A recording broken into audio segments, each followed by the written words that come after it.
Nomen ex omen. Pepatah Latin ini dapat diterjemahkan begini: nama adalah suatu indikasi. Artinya, melalui pemberian sebuah nama pada suatu objek dapat terungkap sesuatu yang hakiki dari objek itu.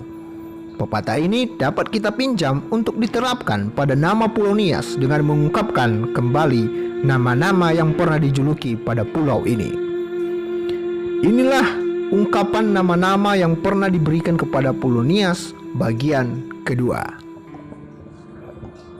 Pertama, Tanah Niha. Secara primordial, banyak suku di dunia menganggap dirinya lebih tinggi dan lebih manusiawi daripada suku-suku lain. Gejala ini ditemukan di Pulau Nias. Buktinya, orang Nias menyebut dirinya Niha atau Ono Niha, artinya manusia atau anak manusia. Secara konsekuen, mereka menyebut pulau tempat tinggal mereka Tanah Niha, artinya bumi manusia. Sedangkan orang lain disebut Ndrawa atau pendatang dari luar atau orang asing. Umpamanya Ndrawa Aceh, orang asing dari Aceh. Dan pada zaman Hindia Belanda mereka menyebut orang Belanda atau Ndrawa Hulandro atau orang asing dari Belanda. Istilah Hulandro itu diambil dari istilah Holland, suatu nama sinonim yang dipakai di Eropa untuk menyebut negeri Belanda. Lain halnya dengan orang keturunan Cina, mereka disebut Kehai atau Gehai saja. Kita mungkin mengenal reklame dari minuman bir yang mengatakan ini bir, ini baru bir. Apakah pernah terjadi begitu di Pulau Nias?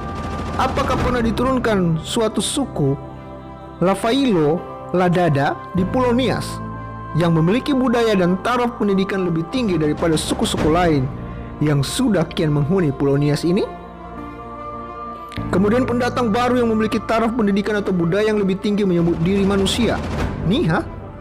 Seolah-olah mereka mengatakan, kami manusia baru di pulau ini, kami baru manusia.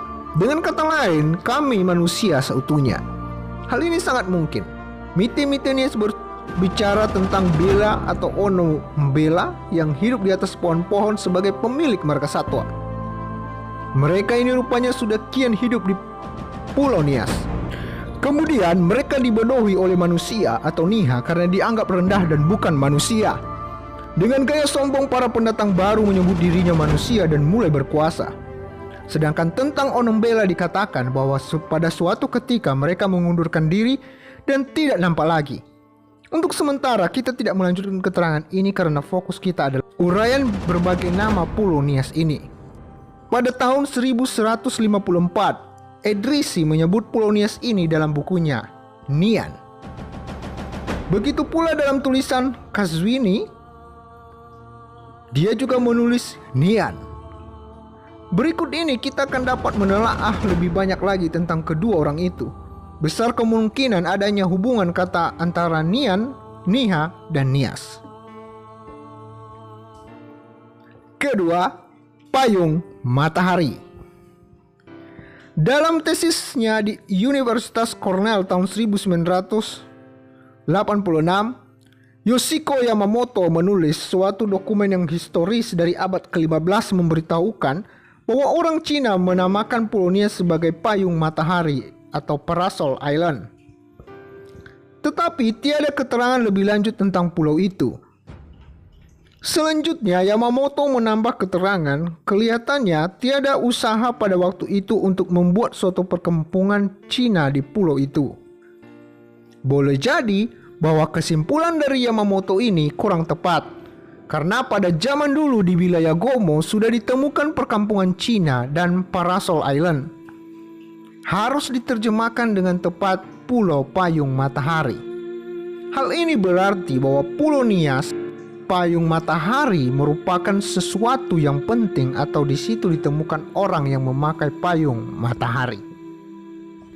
Ketiga, Ninive, Neha, dan Niha. Sekiaro Weltel Menrova alias Amaro Zaman menguraikan dalam bukunya Fondrake Ono Niha suatu berita yang diperolehnya semasa menjadi siswa seminari Zending Ombelata.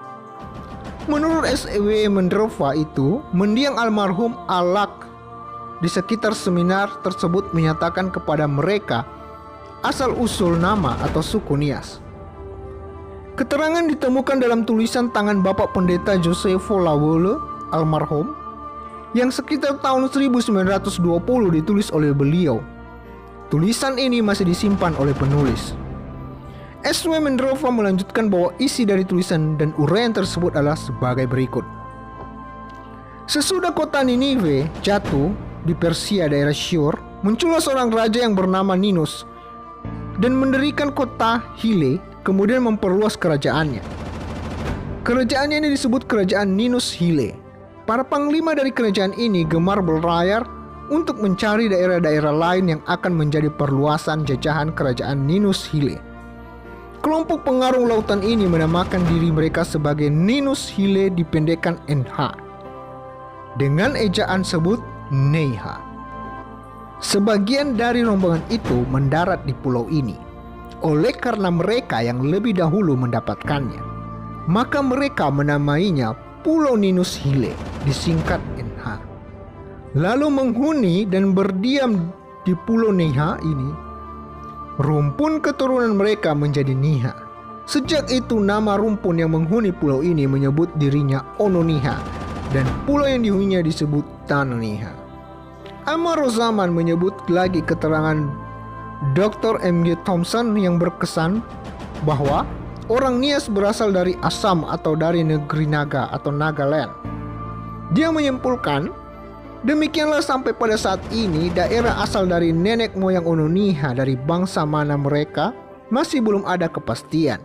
Sedang yang telah diuraikan di atas itu belum dapat dipertanggungjawabkan. Kemudian Amar Zaman melanjutkan uraiannya tentang mitos dan kebudayaan Ononiha itu dan berkata, menurut mitos Ononiha, negeri asal nenek moyang yang bernama Sirao adalah negeri atau kota Tetehuli Anaa. Sehingga ada tanggapan bahwa Tetehuli itu adalah negeri Hile atau Tet et Hile. Tulisan tersebut di atas diuraikan di sini supaya keterangan tentang pelbagai nama Nias lebih lengkap, bukan untuk membenarkannya. Demikian pula dengan uraian berikut ini. Meskipun ada berbagai macam tanggapan dan asal-usul dari suku Nias, namun tidak salahnya kita untuk mengetahui berbagai macam pandangan dan pemikiran dari para ahli-ahli sejarah di Pulau Nias. Saksikan terus video dari kami. Jangan lupa like, komen, share, dan subscribe. Yahoo!